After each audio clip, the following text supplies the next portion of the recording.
Bienvenue à l'émission En accord avec le son. Là où nous sommes en accord avec le son.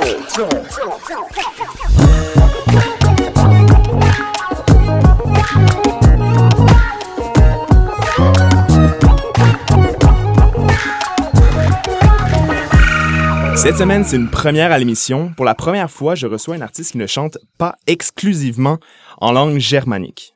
Elle chante en français, certes, mais elle utilise également la langue Innu-Aimun pour exprimer le message qu'elle a à transmettre.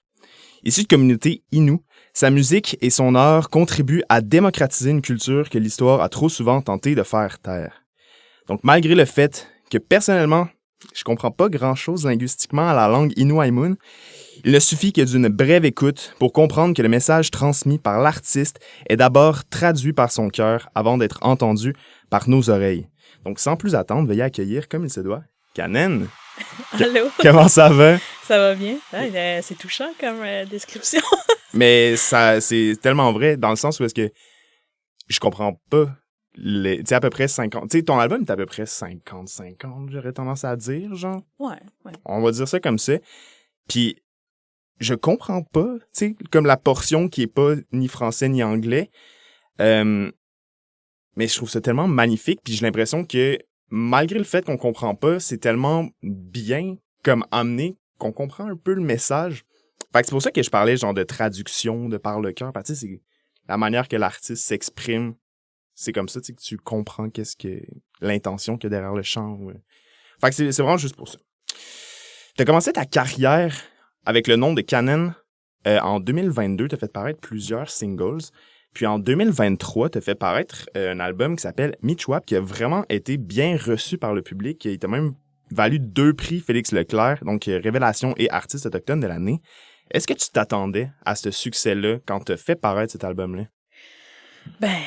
Je pense pas, non. C'était pas, mettons, dans ma to-do list d'albums d'avoir ce genre d'accueil-là. Là. J'ai vraiment ça a vraiment comme vraiment déboulé, puis tout ça allait vite, puis tout ça, puis ça, mais je suis vraiment contente de ça, vraiment choyée de cet accueil-là, puis c'est le fun parce que c'est un album, tu sais, bilingue, tu sais, que je trouve ça aussi magnifique, que ça s'est fait, ça a été bien accueilli, là. Ouais. Ça a autant été capable d'aller toucher toutes les personnes qui l'ont écouté, genre. Enfin, tu sais, c'est quand même big, là, ces prix-là, veux pas.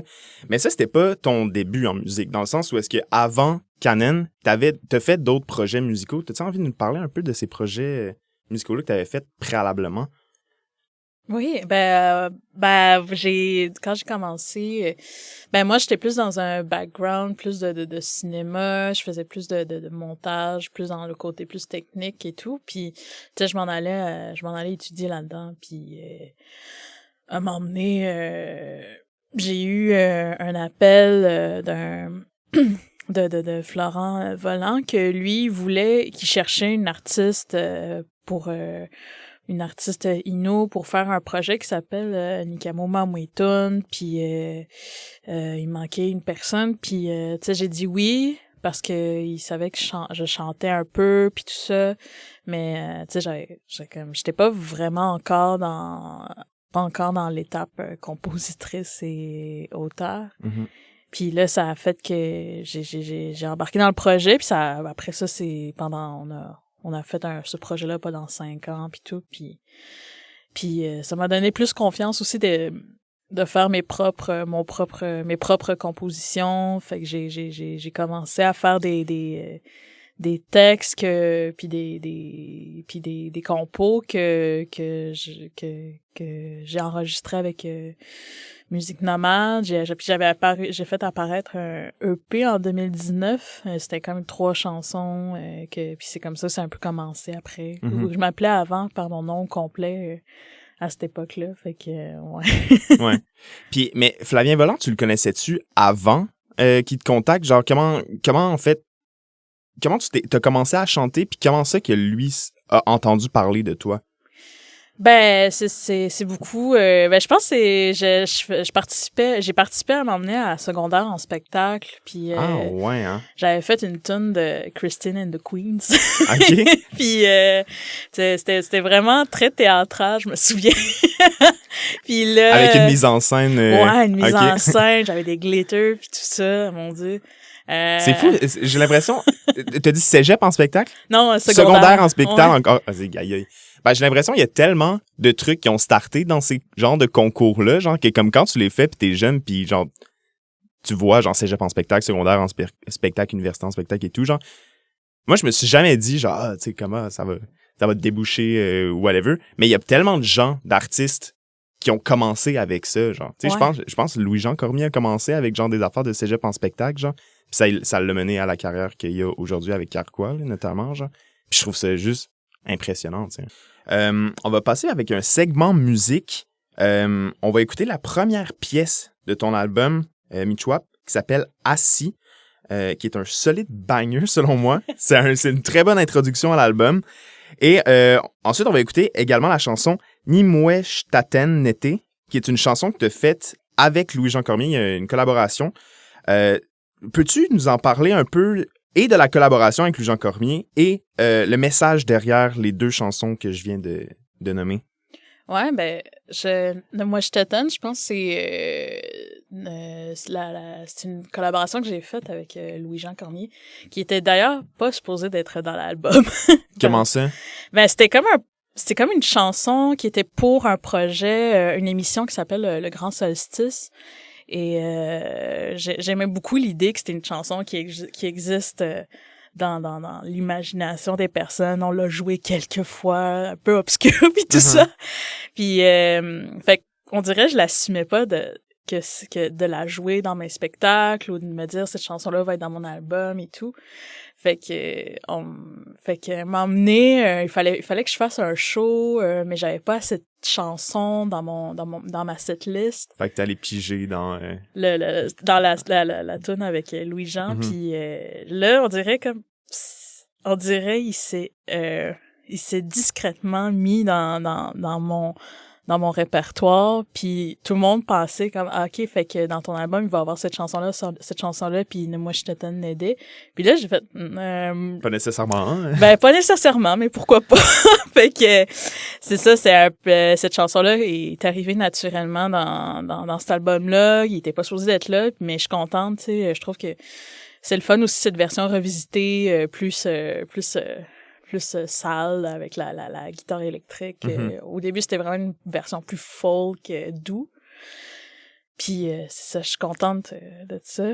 Puis C'est comment de collaborer avec un artiste justement comme Louis-Jean Cormier? À la base, juste quand t'as enregistré cette chanson-là pour l'émission, est-ce que à la base, c'était prévu que ce soit enregistré avec Louis-Jean Cormier ou c'est comme plus par après que vous avez décidé comme de le faire ensemble? on l'a fait ensemble. Dès le début? Ouais, Okay. c'est ça. C'était une idée de Élie Sapi qu'elle a chaque année pour le Grand Solstice a réuni 2 artistes autochtones et allochtones pour faire une collaboration. Puis elle a pensé à nous deux, comme on vient tous les deux de la Côte-Nord. Moi, je viens de Malio, puis lui vient de Sept-Îles. On est littéralement voisins. Et c'est ça, on voulait parler un peu de ça, de la Côte-Nord et tout, fait que c'est ça. Okay. Ouais. Puis la chanson « Assis », qu'est-ce que ça veut dire? Ça veut dire terre, T-E-R-R-E. J'ai comme un peu... je savais pas comment l'approcher, tu sais, au début, c'était vraiment la première version de cette tune-là, on voulait faire une version plus traditionnel, okay. genre hand drum puis tout ça, mais avec mon processus de réappropriation de mon identité, je trouvais que j'étais pas rendue là dans ma vie d'aller plus dans du trad autochtone. Donc on l'a tout recommencé, puis je me souviens que Jay Sam que tu as reçu, ben l'épisode avec la faune. Oui, ben je me souviens, on était en train de monter la toune, on refaisait cette version là et je me souviens qu'il avait comme pris juste une guitare électrique puis il l'avait mis, puis il jammait un petit peu avec, puis ça avec la toune assis, puis je me souviens qu'il l'avait fait un petit peu plus plus rock, puis tout ça, puis on se disait, on s'est basé là-dessus, puis on a commencé ça, puis c'est le fun, là, je trouve que c'est quelque chose qui est comme plus proche de moi aujourd'hui, plus aussi beaucoup le message qui ressemble plus à une prière. On voulait quand même garder le côté plus traditionnel, mais plus dans le sens, comment je dirais, plus la forme d'un chant traditionnel qui est comme c'est comme quatre parties pour représenter les 4 directions, le nord, le sud, l'est et l'ouest, les 4 générations, la roue de la médecine et tout ça. Donc c'est pour ça que c'est écrit comme 4 fois, on répète comme ça, comme 4 fois 4, c'est genre 4, 8, 12, 16, on le répète 16 fois, je pense, la phrase. Ouais. Parce que c'est quand tu sais pas ça, c'est en 4 couplets. C'est intéressant, ça. Ouais. Fait que c'est ça, c'est une prière pour dire, pour s'excuser d'avoir comme détruit un peu les territoires, comme un peu de beaucoup un message environnemental. OK. Ouais. Wow. Ben, en tout cas, c'est un superbe hybride, j'ai l'impression, entre justement l'identité Innu et l'identité peut-être plus comme chanson, un peu comme québécoise, j'aurais tendance à dire, comme arrangement plus moins traditionnel, genre. Je trouve que c'est une super mise en matière pour l'album. C'est excellent que ce soit la première tune, je trouve. Donc, on s'en va écouter ça de ce pas. Donc, on va commencer avec la pièce Assis, puis Nimweshtaten Nete de l'album Michwap. Bonne écoute. On est de retour, on vient d'écouter la pièce Assis, puis Nimweshtaten Nete de l'album Michwap de Kanen. Sur ton album Michwap, on peut entendre du français et du Innu Aimun. J'ai lu que tu réapprenais la langue Innu Aimun. Je me demandais pourquoi c'est important pour toi de chanter dans cette langue-là. Je pense que c'est vraiment le côté que... je pense que c'est un peu comme ça. Je pense que j'ai à m'emmener dans ma vie, je me suis comme dit, il faut que je me reconnecte un peu avec ma culture que j'ai perdue et tout ça. Puis je pense se reconnecter avec sa culture, je pense qu'il faut aussi commencer par apprendre sa langue, là. Je trouve que c'est un bon début. Et tu sais, ça te permet de la comprendre d'une manière beaucoup très comme viscérale, j'ai l'impression. Juste la manière dont tu communiques dans une culture va beaucoup influencer la manière de vivre, peut-être. Oui, vraiment, c'est ça. Puis j'ai fait que c'est de la réapprendre la langue et tout, puis d'avoir l'aide, mettons, de ma mère, de ma famille, puis avoir des cours aussi. Il y en a ici à Montréal, tu sais. Ah ouais? Ouais. Dans quelle institution qui offre ces cours de langue-là? Ben, mettons, à Native Montreal, qui est Montréal autochtone, ou même ici, à l'université, ouais, hein? Yvette Mollen, qui a fait la traduction aussi de quelques lignes de mon album. Fait que oui, c'est qu'il y a tout ça, je voyais que j'avais plein de ressources pour l'apprendre. Fait que c'était comme, je me suis dit, je vais l'apprendre comme, parce que c'est quand même une chance d'avoir sa langue encore vivante, tu sais.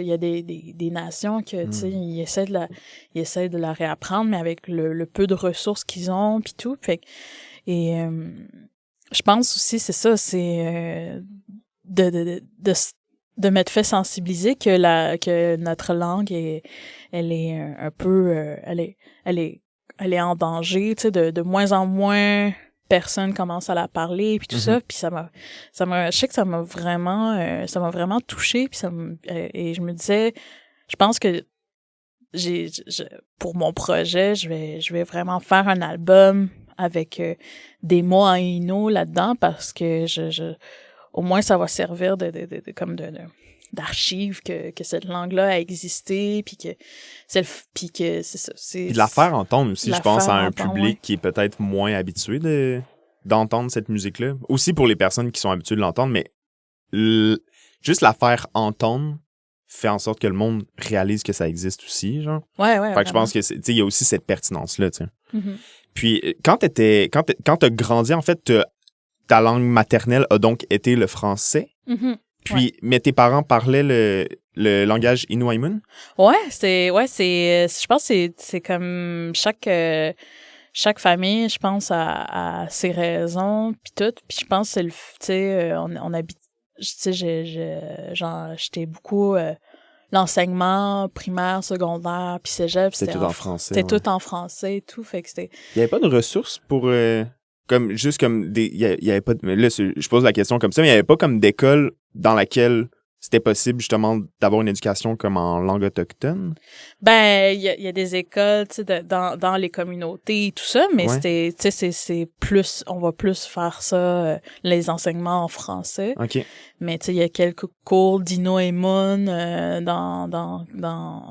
mais c'est comme, tu sais, c'est juste 2 périodes, par exemple, Ouais.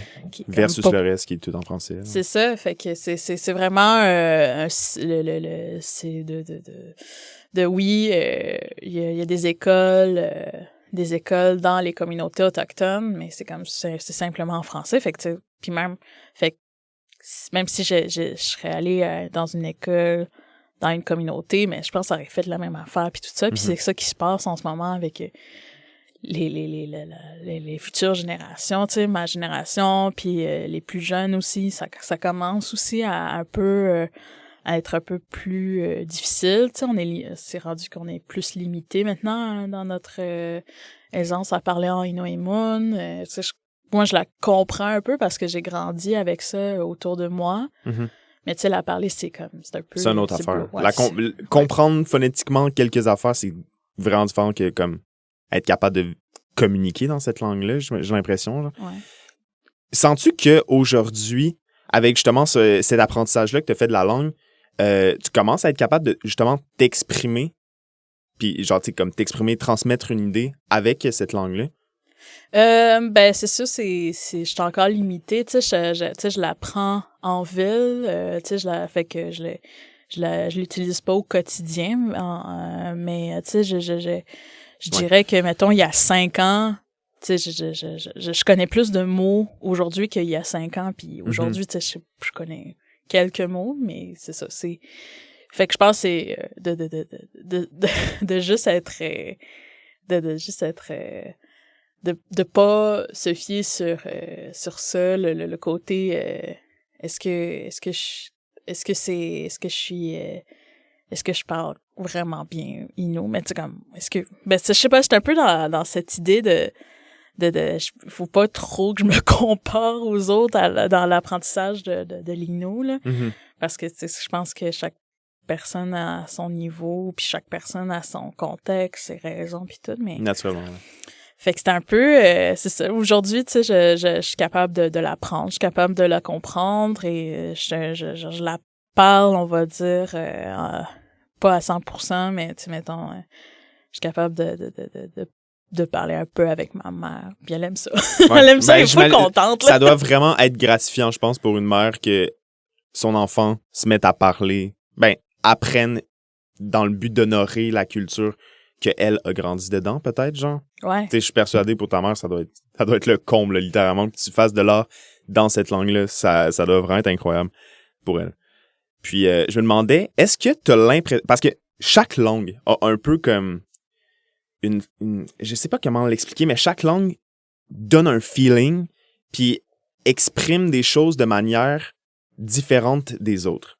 Puis, ça, c'est juste un exemple dans le sens où est-ce que, tu sais, moi, je parle, tu sais, français, anglais, j'ai des mini bases en espagnol, ça reste toutes des langues qui sont germaniques, donc, puis même à travers ça, je suis capable de, comme, percevoir des différences de compréhension juste par le biais de la langue, tu sais. Puis je me demandais, tu sais, mettons, pour le Inuaimun, est-ce que tu sens que t'es capable d'exprimer des choses de manière différente ou peut-être plus précise que si, mettons, tu le faisais en français ou en anglais? Ouais, je pense que oui, tu sais, quand mettons, j'écris en français, je suis très, mettons, beaucoup dans la poésie, figure de style, puis tout ça, puis c'est beaucoup de mots dans la métaphore, puis la comparaison, puis tout, puis en Innu, en Innu Aimun, je trouve ça je trouve ça un petit peu plus gênant parce que il y a comme, tu sais, c'est une langue très directe, tu sais, c'est une langue de bois, c'est une langue qui exprime vraiment quelque chose de vraiment direct, qu'est-ce que tu vois en ce moment. Super tangible, genre. C'est ça, puis mettons, il est pas là, mais tu sais, par exemple, le silence, qui est beaucoup une toune d'amour, ben je l'exprimais beaucoup d'une manière très très vaste, très floue un peu, mais comme rendu, je me suis dit, j'aimerais ça mettre quelques lignes en Innu, puis tu sais, j'essaie de l'écrire, mais j'étais pas capable de dire comme quelque chose de vraiment beau, puis de flou, on va dire. Mais comme finalement, tu sais, mais fait que là, quand au moment il fallait écrire en Innu, genre j'ai comme dit, ok, il faut vraiment que je sois direct, il faut vraiment que je dise à une personne que je l'aime. Puis j'étais vraiment gênée, puis je l'envoyais à maman, elle était comme, c'est-tu correct? Oui. C'est qui que t'aimes, genre par hasard? Puis j'ai comme, ben personne là. C'est figuratif, genre. C'est ça, tu peux pas aller vraiment dans la figurative là-dedans. C'est donc intéressant, ça. Ben si tu peux, mais ça va être long en titi ta phrase. Dans le sens où est-ce que genre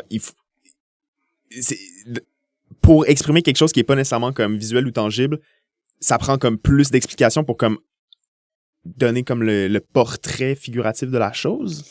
Ouais, genre c'est beaucoup de longs mots là, ce que je viens de dire. C'est ça, t'es un petit peu tôt, puis non mais comme mais dans le sens, tu sais, c'est si mettons tu dis, tu sais mettons, ben le pied est plus long là, par exemple. Tu sais mettons je t'aime. Tu sais j'aurais pu le dire, mais mais comme quand je le mets en Innu Aimun, c'est plus long, c'est comme tu sais je t'aime, c'est juste 2 pieds, mais en Innu c'est Chisha Chitan. Fait que c'est comme là tu élargis ton nombre de pieds, puis t'es plus limité dans ton écriture. Dans la manière que tu réussis à faire comme fitter justement tes syllabes dans une phrase mélodique ou quelque chose, genre. C'est ça, fait que c'est vraiment de vraiment exprimer directement c'est quoi que tu veux dire. Puis c'est ça que ma mère disait souvent quand j'écrivais en Innu, j'étais encore dans ma réflexion français, poésie, puis tout ça. Puis à un moment donné, elle lisait mes textes en Innu, puis elle disait « Mais qu'est-ce que tu veux dire par là? Qu'est-ce que tu veux dire? » Puis là, quand je le disais directement, elle était comme « Mais si tu dis plus ce mot-là directement, tu sais, ça va être correct. » Ça va faire la job aussi, genre.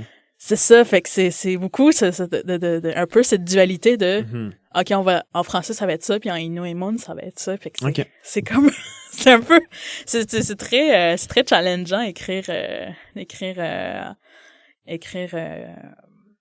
dans 2 langues là. Ouais, avec 2 mentalités différentes aussi. Ouais. Puis est-ce que c'est quelque chose que tu aimerais faire un jour, faire un album que en Innu Aimun, ou l'hybride entre tu sais le français, l'anglais puis le Innu, c'est quelque chose dans lequel tu te vois plus aller? Ben moi c'est un peu un rêve de vie de faire un album 100% en Innu Aimun. Ah ouais, OK. C'est ça, c'est quelque chose que je souhaite vraiment le faire, puis j'espère le faire un jour. Je sais aussi. Ouais. On s'apprête à écouter 2 pièces d'artistes qui t'auraient influencé.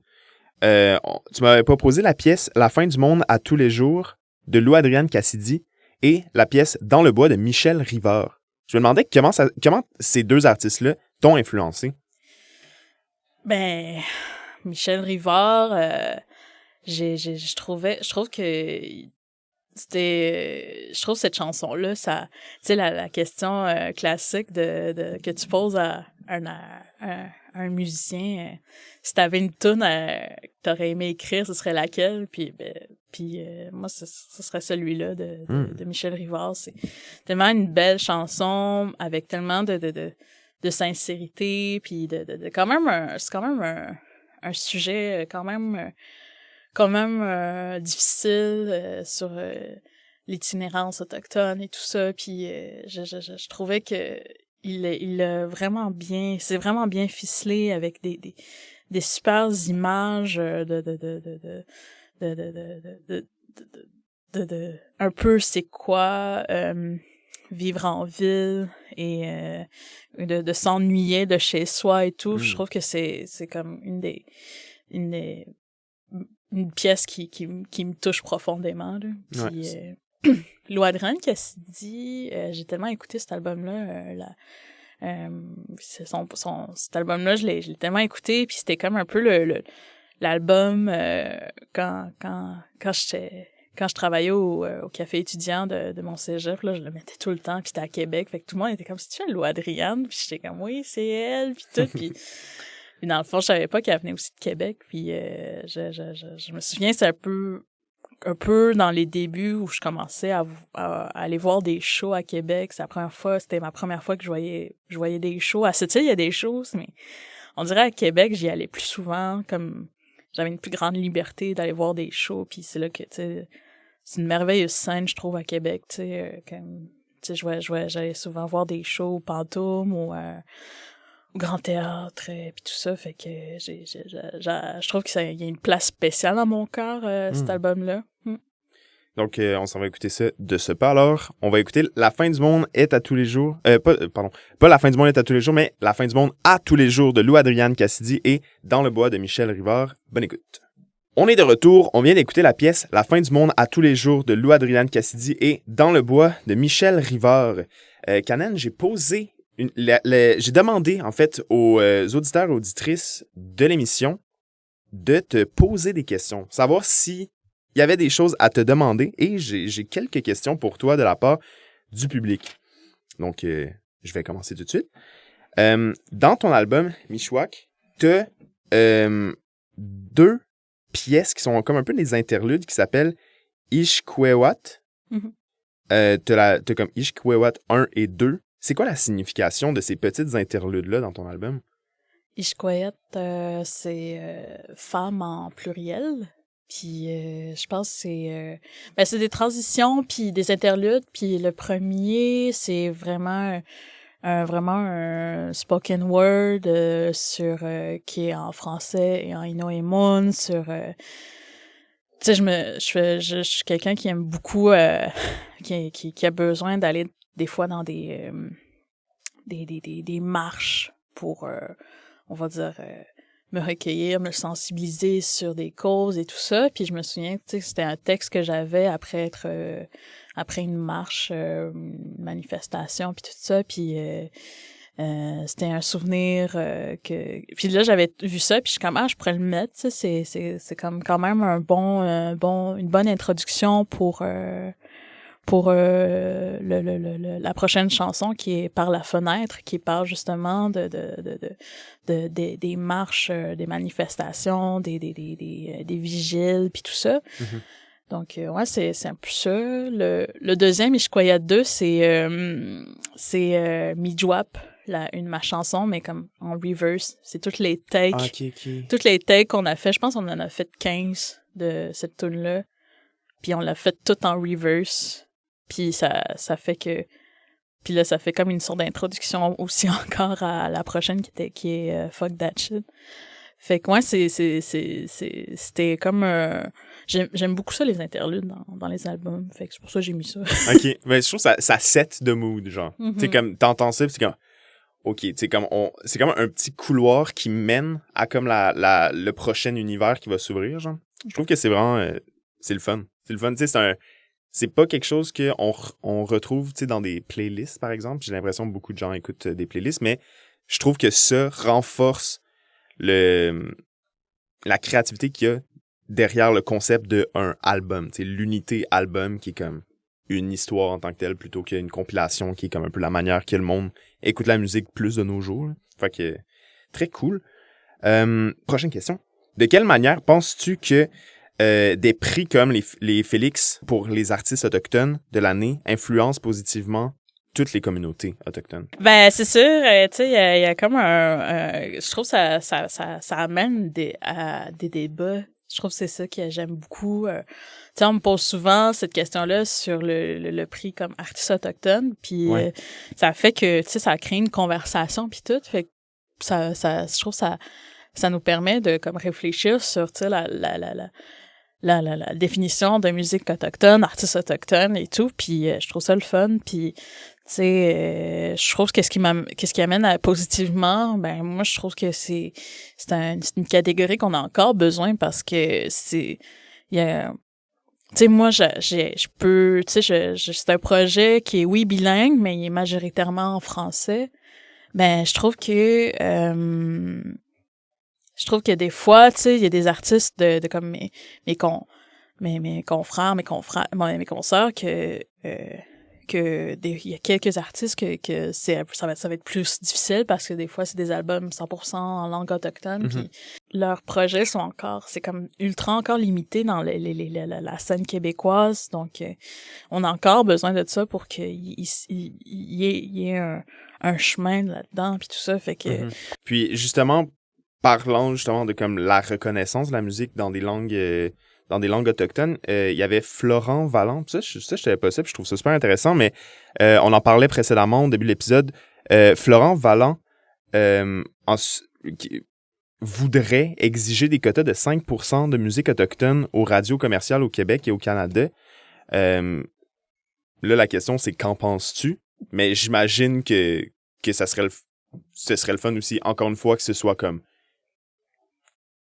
qu'on n'ait pas besoin d'avoir des quotas, puis que ce soit juste d'emblée comme ça, puis que tout le monde écoute de la musique, tu sais, comme en langage autochtone, mais que tu sais, comme là, en ce moment, dans le système dans lequel on est, à ce moment-ci de l'histoire, avoir des quotas pourrait être une manière comme de démocratiser, encore une fois, comme un peu la musique autochtone. Donc, qu'en penses-tu, toi, Camen?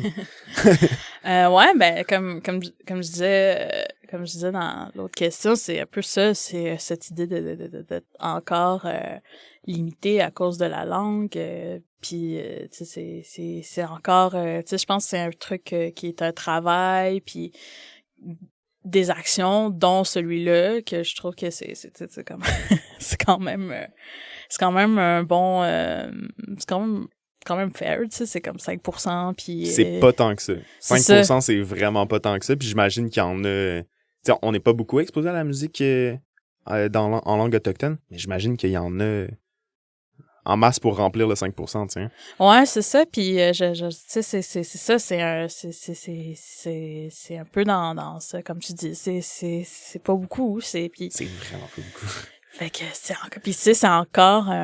c'est beaucoup de consultations, puis puis c'est encore, tu sais, une conversation qu'il y a en ce moment sur la place de la musique dans d'autres langues. C'est quoi cette place-là, puis tout ça, puis c'est ça. Question un peu plus ludique, c'est quoi ta relation avec Donkey Kong? Je sais pas s'il y a un insight par rapport à ça. Ben quand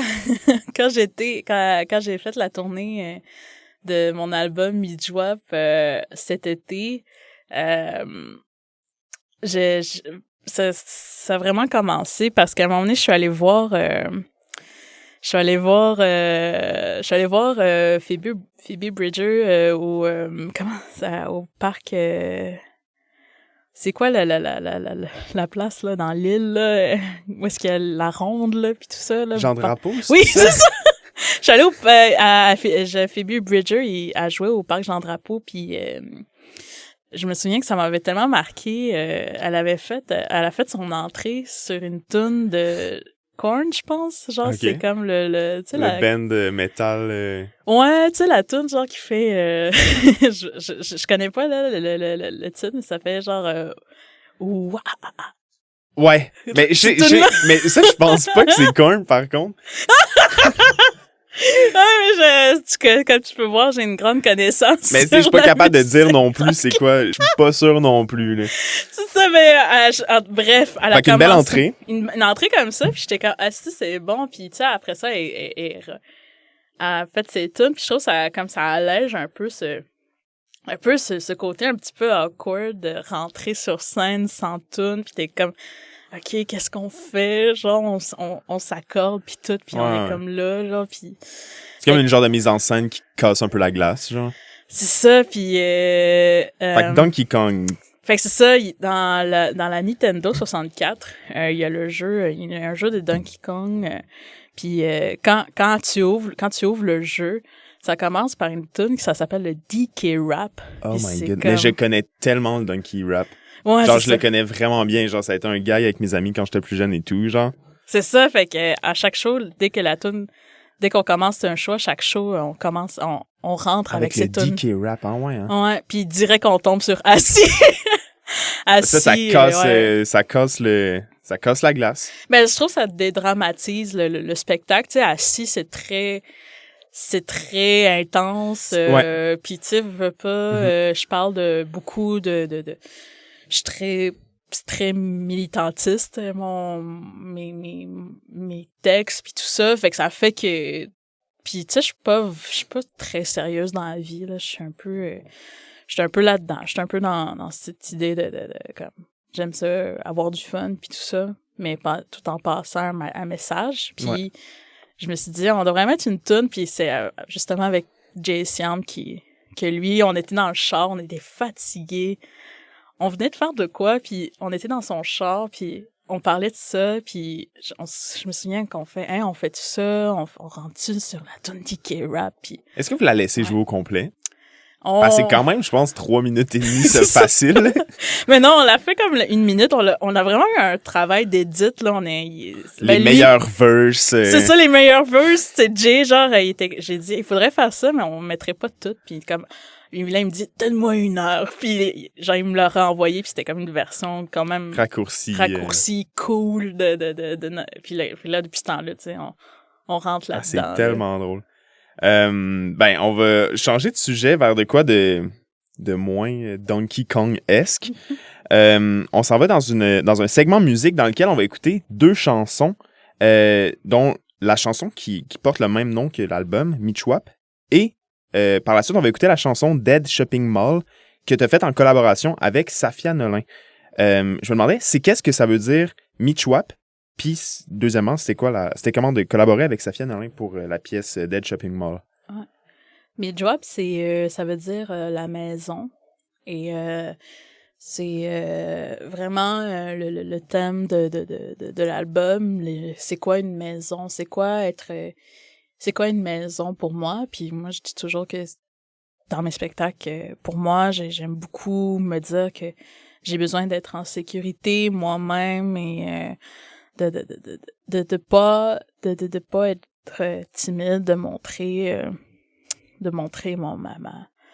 ma culture, ma langue puis tout ça. Puis c'est un peu ça que je voulais comment je voulais me sentir dans cet album-là. Puis tu sais, c'est aussi dans ce côté où dans un côté que des gens de ma nation qui ont pas cette chance-là malheureusement de ressentir cette sécurité-là. Et c'est de se sensibiliser là-dessus puis tout, puis me souviens, j'avais écrit ça le 1er juillet, genre le jour du Canada, puis il y a eu comme l'année passée le décès de Joyce Echaquan, puis aussi il y avait aussi des nouvelles sur tu sais comme des recherches des recherches de corps d'enfants dans les pensionnats autochtones aussi, que ça on dirait le nom montait puis le jour du Canada le 1er juillet, je sais que j'avais vu un genre de c'est là où est-ce que j'avais vu un gros chiffre m'emmener qui était de 700 quelques, puis ça m'a vraiment traumatisée, je me souviens, puis puis je me souviens que j'étais à Val-d'Or quand j'ai su ça, puis au lieu de ça, au lieu de détruire ma chambre d'hôtel, j'ai décidé d'écrire cette chanson-là pour un peu canaliser cette colère puis ce sentiment d'injustice-là. Wow. Puis c'est ça, c'est comme une toune qui me rappelle un peu de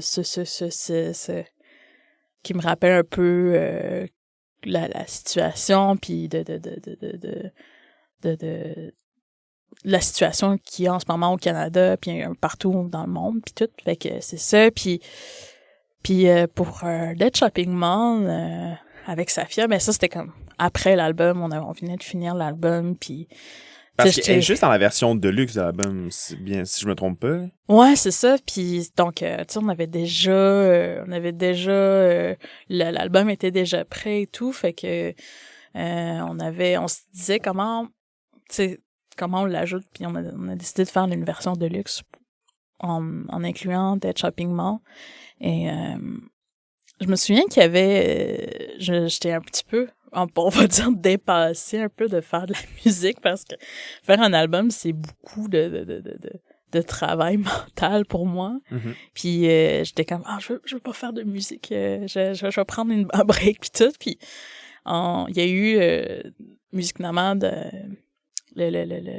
avec qui je suis, mais à chaque année, ils font toujours des collaborations, puis ils m'ont demandé, tu sais, si ça me tentait de faire une collab avec Safia et tout, puis elle me disait, puis c'est ça, c'était 3 jours dans un studio ensemble, et c'était vraiment spécial, parce que c'était un peu dans une période où j'étais un peu